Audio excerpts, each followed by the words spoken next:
new to me term, which is crazy because I've been around a little while. What is a subject to offer? I mean, what kind of things are we talking about being subject to in that offer? What do those look like? So subject to, believe it or not, earlier in my career was something that was more normalized than it is now. It is amazing to me that now you can see certain shifts in the market, because certain shifts, then you start to see alternative types of financing, alternative types of selling. It's not just these clean, easy to predict transactions. Absolutely. There's little nuances. Absolutely. And what I'm experiencing right now is I'm experiencing pretty much on every listing I take. On every one, there's generally 1 to like maybe 3 or 4 quote unquote subject to offers. I will get these things, they'll be emailed over to me, no conversation from the agent.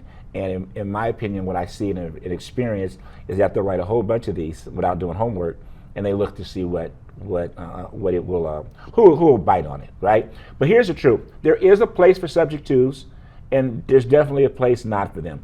Place, say that it may work a little bit better than others, is let's say you have a property and your home, unfortunately, maybe is not worth what is owed against it.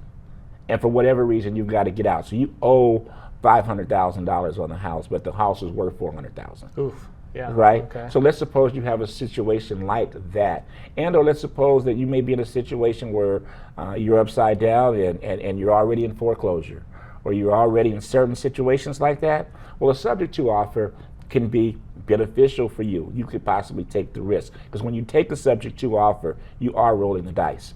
The seller that, in my opinion, 99% of the time, who should not accept the subject to offer is someone that's got equity in it, good equity and all of that. Okay, maybe you're not able to get the price that you want to get for your home right now because the market is changing. Just lower the price.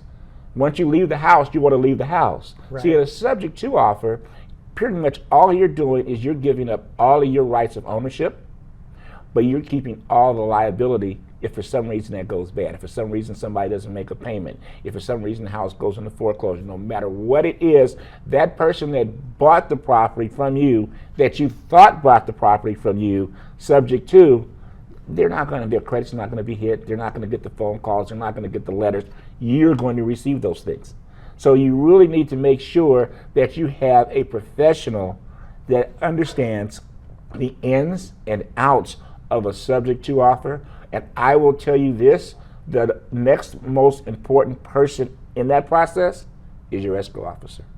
You need to be with an escrow officer that knows and understands, that can make sure those I's are dotted, those T's are crossed. So if you do decide to do it, and there's ways to structure it, that you do it properly.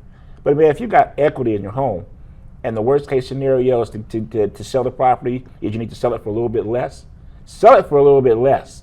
Don't go subject to, that's where you'll hear the term greed, and you're going to be opening yourself up for the possibility of a lot of disappointment, and you'll have absolutely no control.